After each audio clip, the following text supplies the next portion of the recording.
Welcome to Ion Franchising, where you will learn the A to Z's of franchising. Welcome, everyone, to another great episode of Ion Franchising. This is your host, Lance Graulich, and today, another very, very special guest. This is the first legal person we've ever had on Ion Franchising. And she is, she's a dance teacher, but most importantly, she is a franchise attorney from Kent Dempsey Franchise Law, Amanda Dempsey. Welcome, Amanda. Hi, thank you so much for having me. I'm so honored to be the first legal guest that you've had on the podcast. Ladies first as well, besides being fantastic that you are. So here you are. Yeah, thanks so much. This is going to be fun. Well, tell me a little bit about how Amanda Dempsey got into the world of law as well as franchising. Yeah, so I like to say it's kind of a series of happy accidents. And so I guess the first, how did I become a lawyer? That's a good question. So I was graduating college. I was a psychology major. I come from a family of psychologists. My dad's a psychologist. So I thought, I'm definitely going to do that.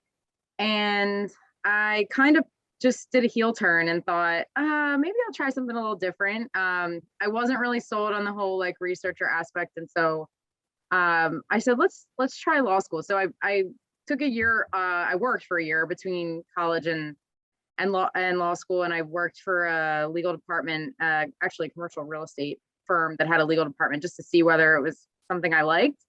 And I absolutely loved it and went to law school instead of, continuing on with my psychology studies.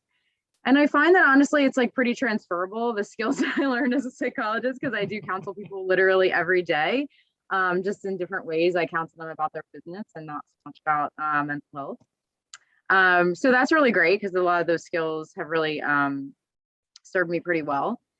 And then with the franchising part of it, I graduated from law school in a really terrible legal market, and I was kind of just bouncing around for a little bit. I clerked for a year. I worked for a small firm, and then I started working for another small firm who had a partner that needed someone to work a franchise M&A deal. And I knew nothing about it, and I was kind of a green attorney. And that would be mergers and acquisitions. Yeah. So it was a large, I would say actually it was probably a mid-sized franchise company that was being purchased by private equity, and he needed someone to help. And I was, kind of had time and I was eager. And so he's like, yeah, let's see how you do. Love it. And I have been blessed to work with Tom Kent ever since. So he started his career, legal career in-house at Cottman Transmissions, and always worked in franchising ever since then. And then I started working for him as a very young attorney, and I've been working with him, for him, and now with him ever since. I love it. And I noticed, I paid attention when you said the heel turn. You made a heel turn. So is that a dance move? Is that what that is? That's right. I do try to incorporate some dance lingo. I am a crazy person that works two jobs, and I am a competitive dance teacher. I do that a couple of days a week after work, if you can believe it. So people may have seen me and my franchise friend Allie Krause doing some TikTok moves at one of the conferences. I'll just leave it at that. But love it. I love it. Love it. It's nice to have some type of outlet that's not work. And so that's what I do with that time. Fabulous. Well, we have a lot to discuss today. So as I speak to people daily about business opportunities, franchise opportunities, it comes up all the time. As they get closer, should I have an attorney? Should I? And I said, well, yes. And they said, well, sometimes people say to me, I have an attorney. I said, are they a franchise attorney? Well, no, they're a business attorney. They know everything. And I was like, whoa. Wait a second. Would you go to, a heart surgeon to have them examine your teeth? I mean, at the end of the day, there are specialists in law, there's specialists in medicine, et cetera. So what do you say to that? You probably see that a lot, right? I do. And I would say that's a great analogy. I mean, we all do have specialty areas in the law now. I shouldn't say everybody, but most people at this point, there's not a whole lot of generalists left. And it's because the law is complex, just like anything else in professional services, there are areas that you can specialize in. What I tell people, and I do have many people that contact me and they say, I have this family friend who's an attorney, and I always use him, and I may still want to use him, but just tell me what you can do for me. And so, I'm not there really to tell people what to do, but I will tell them, honestly, that I can probably myself or another franchise attorney that specializes in franchise law can probably help them more efficiently and certainly more effectively. So Yeah.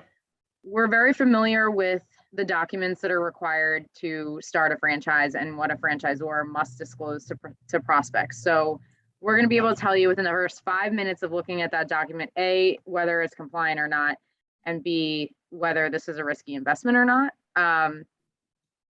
That's not to say that somebody couldn't try to get themselves up to speed, but they're not going to be able to do it in 5 minutes. So I can do those things very quickly. And efficiency in the law, certainly, for many clients, will probably save them money because, we're paid by the hour, generally speaking. So, that efficiency is going to help. And then the other thing is certainly effectively, right? So we have an expertise in this area of law. We're going to be able to tell them whether a certain offering is, contains industry standard terms, whether they're reasonable given what we see out there in the marketplace. Right. And so, those things are things that we've just been able to get up to speed with over time and really become experts in. So I generally do recommend that in this area and most areas, honestly, that you contact a specialist and not just kind of a general business attorney. Exactly. And so let's kind of dive in now. When it comes to the world of franchising, some clients of mine, when they first contact me, there were plenty of people that it's their very first time looking at a franchise business or even a business at all. And there are other people that are serial entrepreneurs in some cases have still never looked at franchising. Some people definitely seem to be a little surprised that franchising is regulated by the federal government, regulated by the Federal Trade Commission. And while in theory, that's actually very good that there is some regulation to it. I've compared franchising to licensing as a non-attorney, of course. I play one on TV. No, I'm just kidding. The books are very helpful. The books in the background there. It makes you yes, look exactly. I'm sure I have a book on it somewhere or 10. No, but I explain to people, I said, look, like a typical licensing deal could be pretty loosey-goosey. It's about products or an individual item and not an entire system and not, trademarks and all of these things, so franchising, it's about exercising control. So really everybody can benefit. I often equate franchising to any relationship, like a marriage. If somebody really wants a prenup, what does it do? It lays out what both parties are expecting and what everybody's responsibilities are. So without further ado, we're going to dive into the components of what really makes a franchise system on the legal side. Obviously, there is a franchise disclosure document. An FDD is what some people typically refer to it because it's much shorter. And then you have the franchise agreement, which is the actual contract that's signed for the franchise. So we're going to have a little fun right now because the franchise disclosure document has 23 items to it. 23 items, sections, but they are called items. And we're gonna sort of quiz Amanda and help her educate all of these listeners, all of you out there, on all 23 items and really the highlights in 15 to 30 seconds of what each of these are.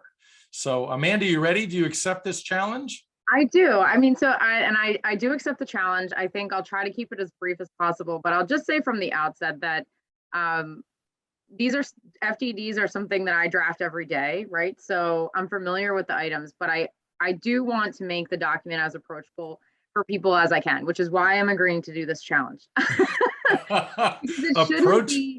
It should not be scary. It should be, and it is scary. I know it is, because I'll tell you that the very first time I ever had to write one, I was terrified. So I know that it can be intimidating. But it's really there to help a prospect make a great decision about their purchase. So whether the offering is for them, and it's really there for them. It's not there as a barrier for them. So I really love that we're going to do this and break this down for people so they can understand. And before we kind of put us on the clock doing this task, I just want to also say as a disclaimer, I help people every single day because I've done this for almost 27 years now. I help people every single day dissect a franchise disclosure document. And then at the point that they're actually ready and decide that they want to go through the process of really pursuing this one particular brand, whichever brand it might be, of the 700 plus that I represent and my team represents. And then the question comes, well, we should probably hire an attorney. Yep, call Amanda, that's fine. Or but there's plenty of there's plenty of help. No, I always encourage people because you want to know what you're getting yourself into. So here we go. Hold on to your shorts. So the franchise disclosure document, we're going to start right now. Item number 1 is. So that is the information about the organization of the franchisor and its parents, affiliates, and predecessors. So what that means is just the company that runs the franchise system, any of their prior owners, how long they've owned the system, who their parent companies are, whether they have affiliate brands, all of that information is going to be in item 1. Perfect. And I obviously I have a cheat sheet right in front of me because I do not know all of it by heart like you. So the franchisor company history is item 1. Item 2. Item 2 is the business experience of the principals. So those are the people that are listed in item 2 are primarily the people that you're going to interface with. So the people that run the day-to-day operations of the franchise, and their biographies are listed in that section. So it's a 5-year look back, at least a 5-year look back for each of the basically the major players that are operating the franchise, training you, making decisions on behalf of the brand, stuff like that. So beware if you're talking to somebody that presents themselves as an owner or key executive and they're not in this. Yeah, I mean, the other important thing about item 2 is that anyone that's listed there also there's other places where they might be listed. So in the bankruptcy section, for example, or in the litigation section. So there are certain people that have to be listed in item 2, and then there are other things about them that'll appear throughout the document. So it kind of gives you an idea of who you're working with. And that's always good to know. Exactly. Which brings us to item 3, which is the litigation piece. Yeah. So the litigation piece, I always love when it's empty, but sometimes it isn't, and that's okay too. The litigation section just gives you, it discloses certain types of litigation about the franchise company. So if there's been franchisee, franchisor litigation in the last year, if there's been if there's been any type of activity between a state examiner and the franchisor in the past several number of years. I mean, the time periods vary. If there's been any fraud or allegations of fraud against the franchisor in the past 10 years, that's in there. So there's several categories of information. It's certainly not every slip and fall, but anything that the FGC considers relevant to your decision to purchase a franchise would be in item 3. And not all litigation is bad. So I always say that there's some litigation that's good. Sometimes it shows that the franchisor is protecting its system. And that's what you want. So that's a good question, a good area to ask if you do hire an attorney to help you, because we can tell you, whether those items of litigation are areas of concern or areas of interest. I did have a recent instance where a prospective franchisee saw that there were a few pieces of litigation, and in both instances, it was franchisees suing the franchisor, which can be implied that, well, I guess it's better than the franchisor going after everybody, but that's a whole other story. Yeah, I mean, sometimes it also depends. I mean, if you have a system that has 700 franchisees and there's 2 items of litigation, it's not necessarily a red flag. I mean, you can't please everybody. That's the same in all businesses. So there are sometimes disputes. It doesn't mean you have to run away if there's 2 unhappy franchises out of 700. But it's things like that you just have to consider as you're going through it. Not all litigation is bad. Certainly, if there's none, then you don't have really anything to worry about. Perfect. Item 4. Item 4 is the bankruptcy history of the franchisor and then also of the principals that are listed in item 2. So, and they have to be listed for a period of 10 years. Again, I've had several, I've worked with several brands that have bankruptcy history. It's not always bad. Sometimes, I work with one brand that basically got into franchising because of a personal bankruptcy that they went through. They, lost a job and they decided to kind of go after this passion of theirs. And then they were very successful and started the franchise. So it's not always a bad story. Sometimes it's a good story, but it's there for you to kind of assess one way or the other. Great. And item 5, I happen to know, is initial fees. Yes. So I always say items 5, 6, and 7 are your money items, right? So it's like a money shot. They're your money items. So the money shot. Yeah. So item 5 is the initial fees for the that the franchisee needs to pay to franchisor before opening. So it's not every dollar that you'll ever have to spend to get this franchise up and running. It's what you pay to the franchisor. Generally, the initial franchise fee is listed there, and there may be some others like grand opening advertising sometimes shows up there. And if there's any maybe initial equipment package, stuff like that. So those are the types of things that appear in item 5. And the key for that one, there's always there's some distinguishing factors of each of these fee items. And the one for item 5 is that it needs to be paid before you open. Yep. I remember when I was with Wingstop, there was a decor fee. They'd have somebody from corporate come in and decorate with all the airplane parts back in the old days. Yeah, there's some brands that I represent that have pretty significant initial package, things that you have to buy before you can get started. And so the rationale behind that item is obviously you need to have that money before you can, get open. So everybody needs to know what that dollar amount is. And so item 6.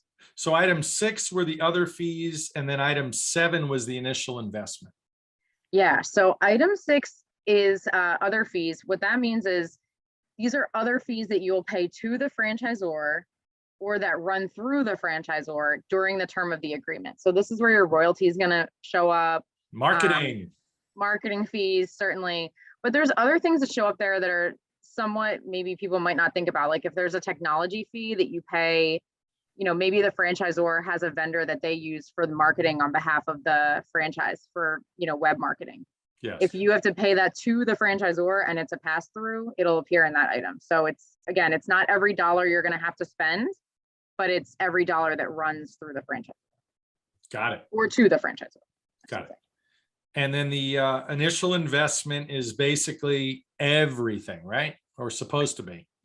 It is everything that it is what the franchisor estimates you will spend prior to opening, and then also within the first 3 months of operation. So it's your working capital.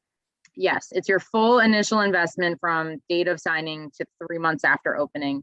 And they say 3 months. Some franchisors actually go further than that because they're giving 3 months as a baseline of, basically when you probably won't be turning a profit or at least breaking even. So they use that as kind of a benchmark. Love it. You're on a roll. Item 8. Item 8 is restrictions. Yes.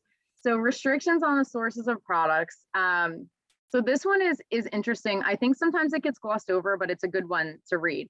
So item 8 is where the franchisor explains restrictions that the franchisee will have to abide by with how they operate the business. Like the restrictions on where you can get certain things. So where you can purchase inventory, where you can purchase equipment.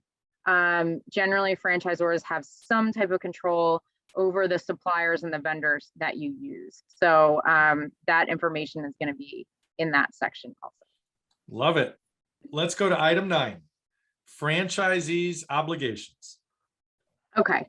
So item 9 is really a chart, and that refers back to several sections of the franchise agreement that sets forth your obligations to the franchisor throughout the term of the agreement.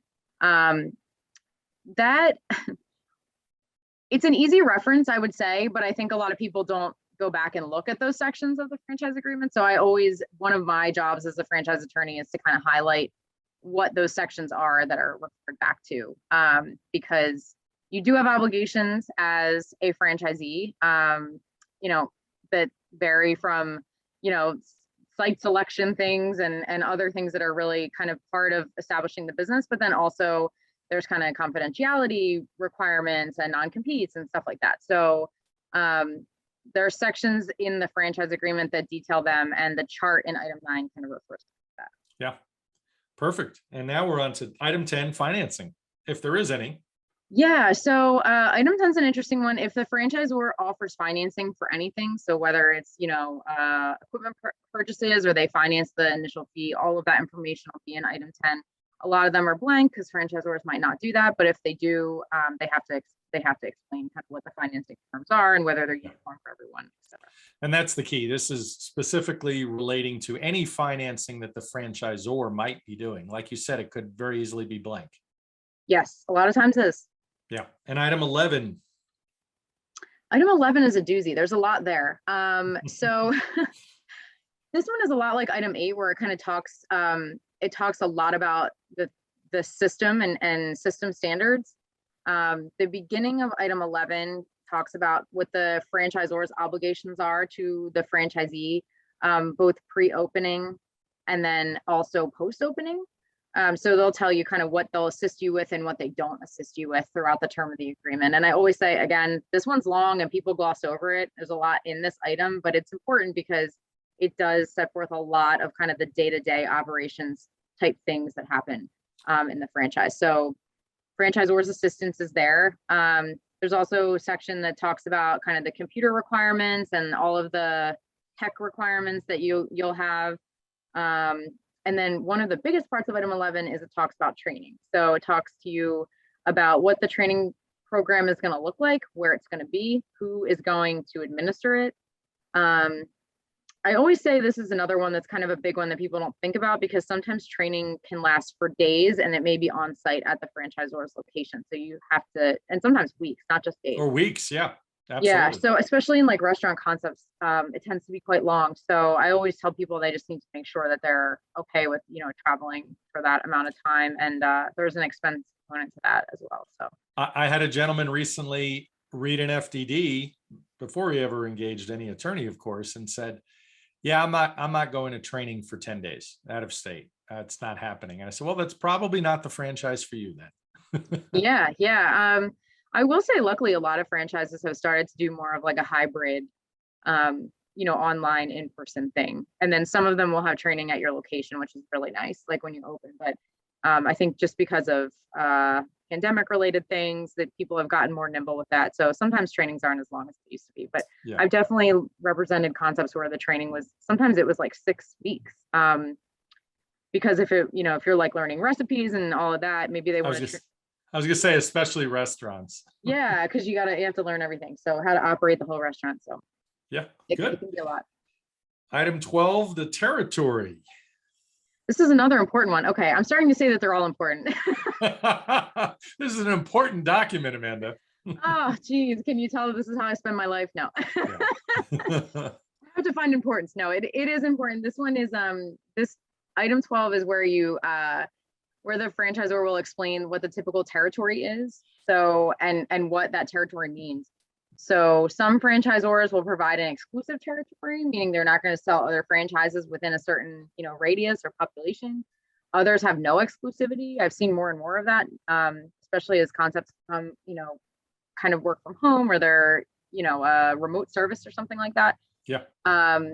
So it's just important because you'll learn from day one basically what the territorial protections are going to be, and basically how friendly your neighbors might be and how close they might be to you, and and there's value in that. There's value in that because if you're spending a lot of money and you have very little protection, sometimes it doesn't, it might not make sense. So that's a good one. I have some home services brands. They do like 75,000 or 100,000 single family residences, within a certain income category. So obviously it can get pretty specific. It absolutely can. And there's a couple of things to think about in that, like, whether you can accept jobs from outside your territory if you don't solicit them. So some of the territories are really just about where you can market and you can accept customers from wherever. Others, like in a home services type business, as you said, they're probably going to be slightly more restrictive because they want the franchisees to have a bucket of people that they can service, and they don't want, franchisees crossing those lines. But Right. so No yeah, it's just, poaching. yeah, so it's nice to just take a look at that and figure out how that's going to work, because it does vary depending on the type of business, and you want to make sure that you're not, just have no protection at all. Yeah, perfect. Item 13, trademarks. One of my favorites. So this is the section that shows the franchisee what marks are associated with the franchise. And when I say marks, that can be a logo, but it can also just be a name. It can also be a tagline. Sometimes it's just a singular image. Sometimes there's one mark, sometimes there's 20 marks. Franchises vary depending on how many they have. One thing I do when I represent clients is I go on the USPTO database, and I make sure that all of the marks that are listed in that section are actually active, because if they're going to be licensing them to you, you want to make sure that they're protected. Some brands don't have a federally registered trademark, and that's okay too, but it's just something to know and understand that there's a tad more vulnerability there with those marks. And that part's really important also, just because that's really the brand recognition is what you're buying, right? So you want to make sure that those marks are protected and the franchisor is doing their job keeping up with the registration and renewal of those trademarks. Wonderful. And item 14, kind of similar.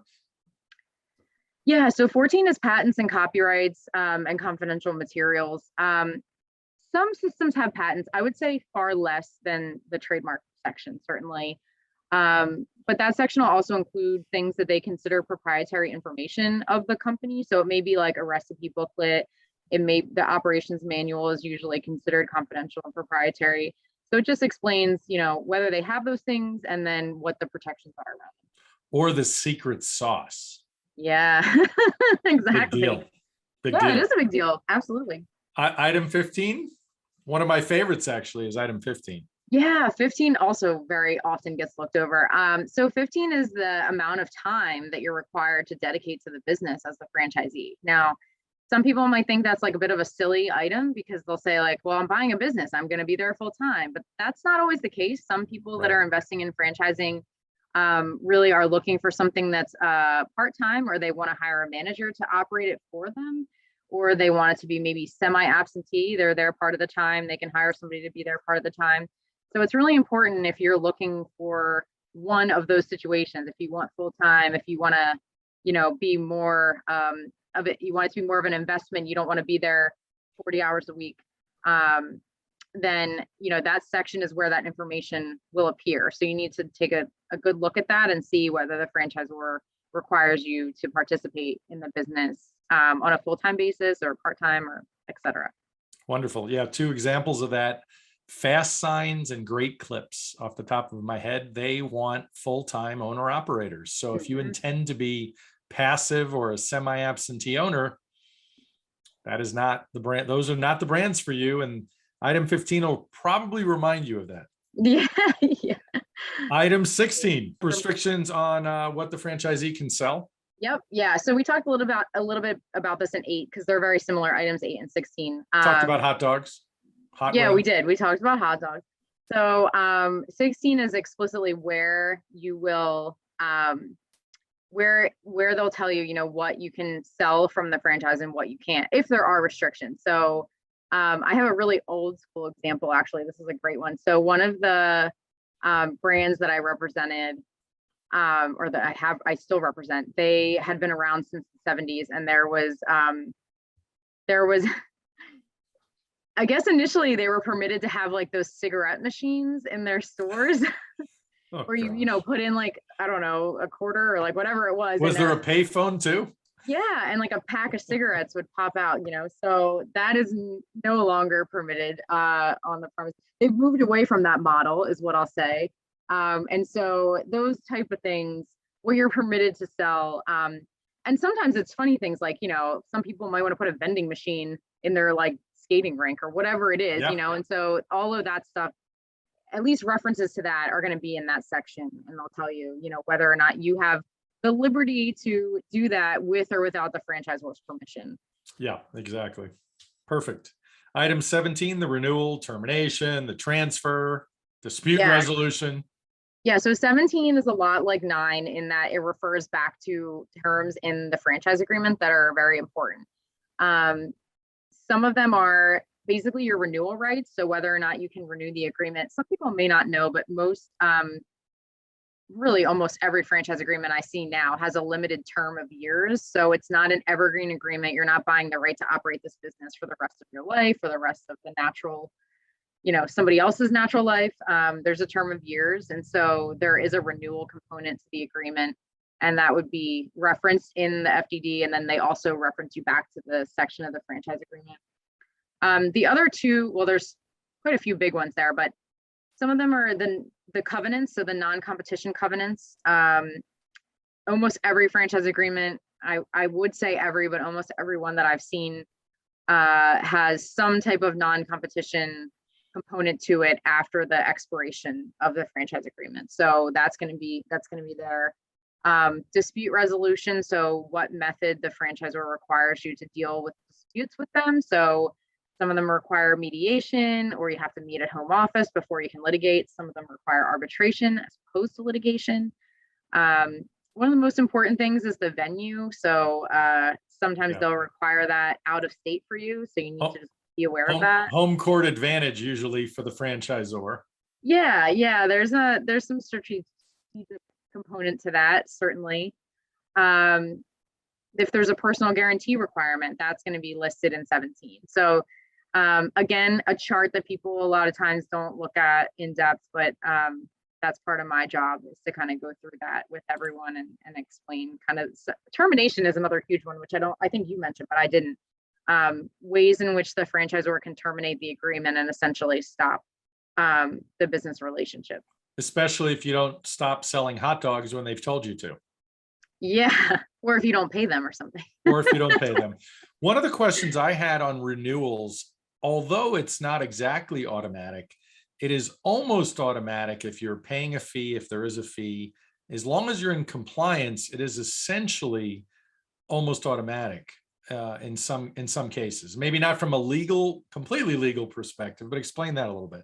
Well, yeah. So renewal is an interesting one because there are some states out there, and we can talk a bit more about this. Maybe we need to do a state rundown one time on this call, but there are some states that govern the franchise relationship, and they do have prohibitions against a franchisor either terminating or non-renewing, basically so long as the franchisee is complying with their agreement. So if they're in compliance with the agreement, the franchisor can't just say, nah, thanks, we're done with you. Right. Especially in the renewal space, because if the franchisee wants to renew and they're willing to kind of pay the fee and they're doing what they're supposed to do, it makes it somewhat more mandatory for the franchisor to renew them in those certain states. And there are about 25 of those states, so it's not insignificant, the number of states that have some legislation around that. In other states it can be easier, to non-renew. But generally speaking, so long as you are kind of complying and being a good community member within the franchise, generally franchisors want that continuity, and so they're going to work with you to renew. Got it. Number 18, public figures. Troy Aikman was a spokesperson for Wingstop when I was there in the Wingstop days. So that's pretty to see awesome. Troy a lot. That's pretty cool. Yeah. So I would say honestly, probably about like 95% of franchises have nothing in this section. I mean, most of them are not advertising with celebrities, but if they have a spokesperson that's well known or a celebrity, or I guess it doesn't have to be a celebrity, just anyone that really speaks on behalf of the franchise that's getting a lot of press, information about those people has to go in item 19. Yeah, I helped Fatburger on the corporate team a long time ago, and good old Magic Johnson was in that brand. In fact, in my room here, I do have the Magic Johnson Fatburger signed picture. Yeah, well, I think Shaq is going to be at the IFA this year, so I know he's been associated with a few brands recently, and then has his own. So Big Chicken. Yeah, exactly. All right, so let's get to the best one. Item 19. The earnings claim, financial representations. Show me the money section. Exactly. So item 19, I'll say, even when I started doing this, item 19 was even different than it is now. So there's been a lot of change with item 19 over the years. The first thing I like to say about item 19 is it's optional. Franchisors don't have to do it. They don't have to include an earnings claim or include really any information at all about the performance of their units. So, but then they can't say anything about it. That's right. So if they don't include an item 19, then they can't talk about it. And so everyone should know that, because if there isn't an item 19 and they start talking about it, then you can file that away for a rainy day. There's strengths and weaknesses to having an item 19. I actually prefer that clients have them personally, because I think that it does, having it there and having the parameters around it helps clients know what they're helps my clients, franchisors, know what they're able to talk about. And then I also think it helps my franchisee clients in determining whether this is an opportunity that makes sense for them in a financial way. So, there's a lot of ways to evaluate a franchise opportunity. One of them is obviously going to be fit, culture fit, and I think that's very important. And you get a lot of that from the other items in the FDD. Right. But the financial component and whether this is going to be what you want it to be from a financial perspective is going to come from item 19. And so, as we said, what's in item 19 is it can be a historical or projection representation of how the existing units in the system have performed. There's really no time limit on it. So the item 19 can be, it can be several years look back. It can be last year. The franchisor can create that however they want. There are some parameters, of course. It has to have a reasonable basis. In fact, so there, it needs to be based on some data that can be proven, but they're going to craft for you some representation of how the system is performing from a financial perspective. And again, the important things are that if there's nothing there, they can't talk about it. And what is there is the only thing they can talk to you about. So if it's not there, they can't talk about it anymore. And so sometimes you'll see super robust item 19 with tons of information, because then the franchisor can talk about whatever they want. And then sometimes you'll see very limited information because that's all they want to talk about, right? My favorite footnote to this is, regardless, you can then have a validation opportunity by speaking to existing franchisees and asking questions as part of this process, the franchise process. So, Susie, you've been a franchisee of this brand for 3 years. You're making money. How much do you make? What are the margins like? And thankfully, the franchisees are not bound by any agreement. That is true. The franchisees can speak to their financial performance, whether or not there is an item 19, just the franchisor cannot. So, I even say when I have a client that's looking at an opportunity, if there is no item 19, they can contact franchisees and ask directly. They can ask the question. Some people are not as comfortable doing that. And so, I think you should get comfortable with it real quick personally. Yeah. But some people are not as comfortable with that. So it is nice when there's at least some baseline that they can say, this is what's in there. And then, maybe compare some validation reports with other franchisees to what's in there.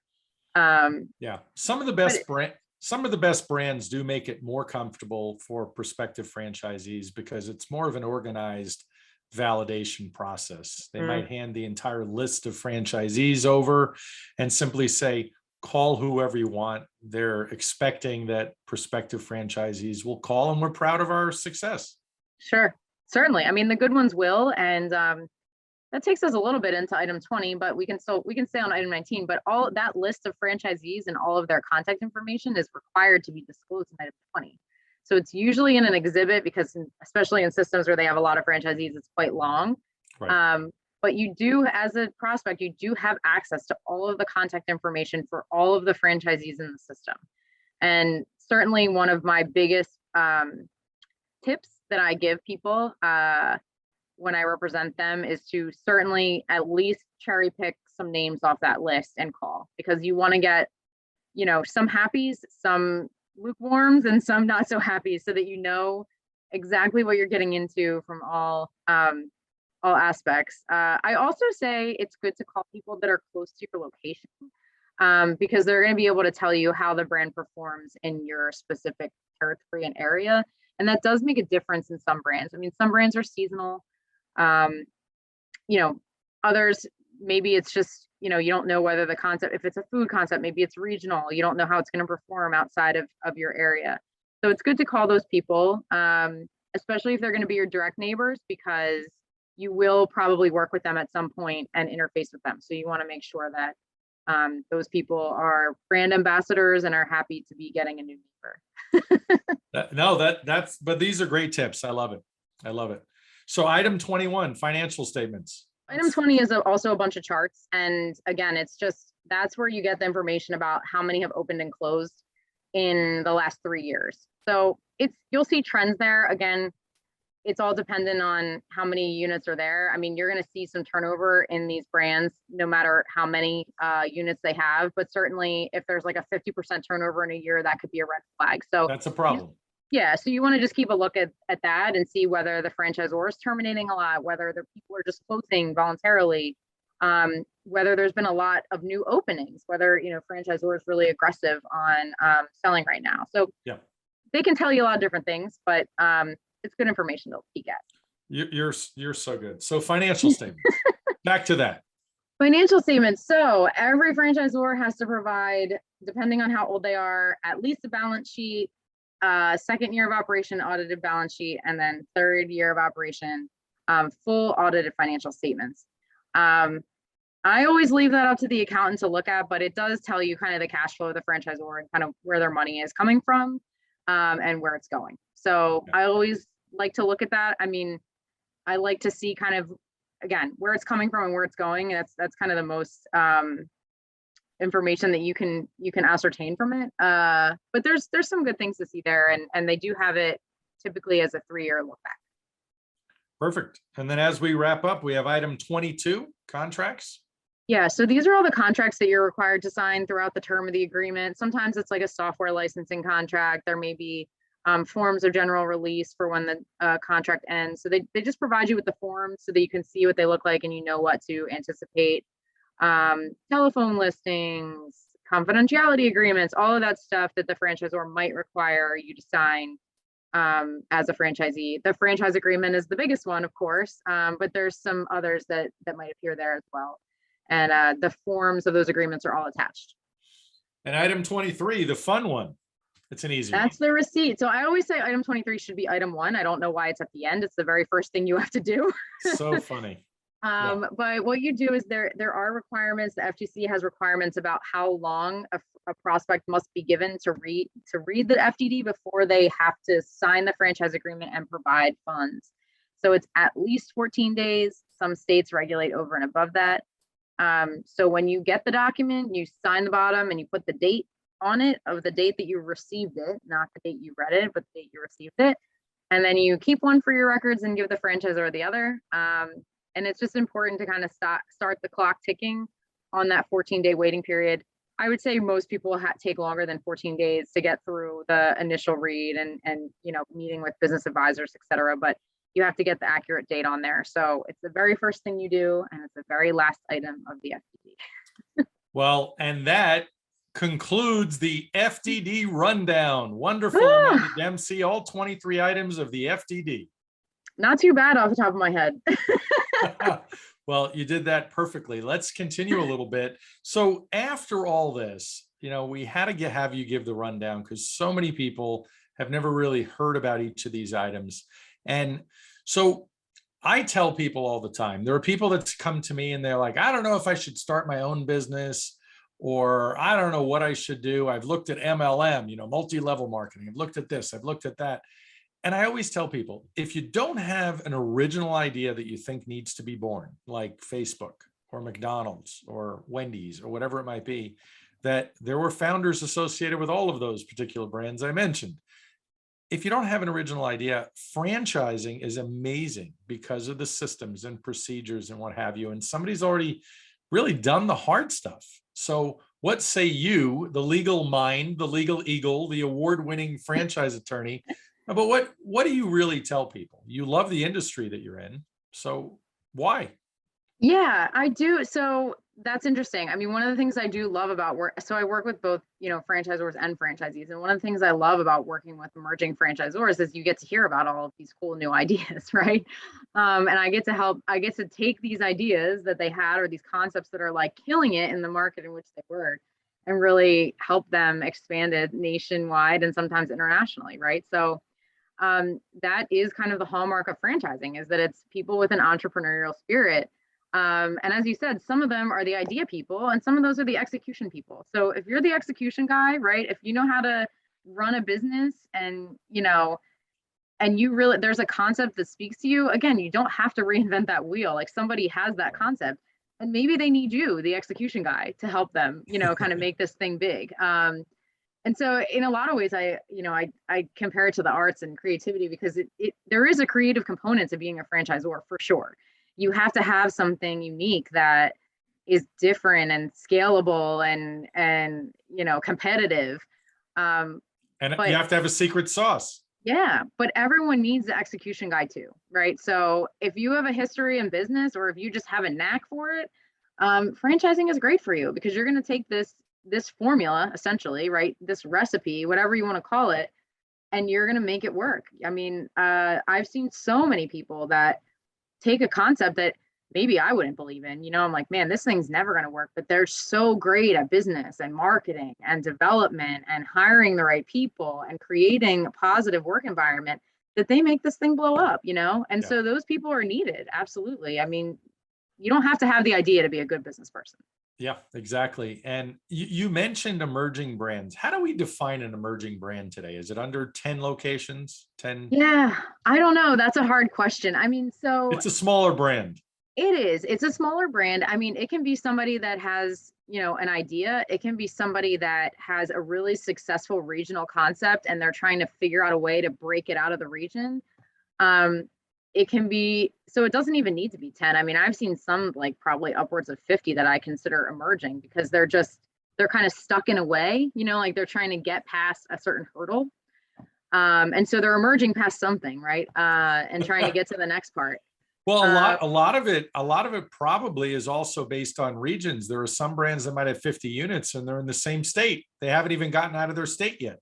Exactly. Or they could be, maybe they're in Canada or, maybe they're super popular in Canada, but they're testing out the US market or something. I mean, any other country. Well, I have a group in the UK, in England that has 40 locations and they're signing deals all throughout Europe and Asia, and they have 0 in the US, and we're now selling in the US, and it's an incredible brand. Yeah. Right. So, I mean, it's different everywhere you go. And I think, with the vastness of this country, it can be different just, from state to state or region to region. So I think, emerging it's all, I guess, in the eye of the beholder, but a lot of what I do is work with brands on all kind of aspects of that, depending on what side of the spectrum they're in.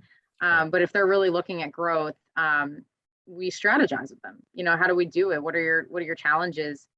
What do you need to overcome? Maybe it's us connecting them with the right person. Maybe there is something on the legal front that they need to be, more strict about. Maybe they're not enforcing system standards or whatever it is. But we do strategize with them and with their other advisors about, how to get past whatever that hurdle is so that, whether it's 1 unit or 20, they can really scale.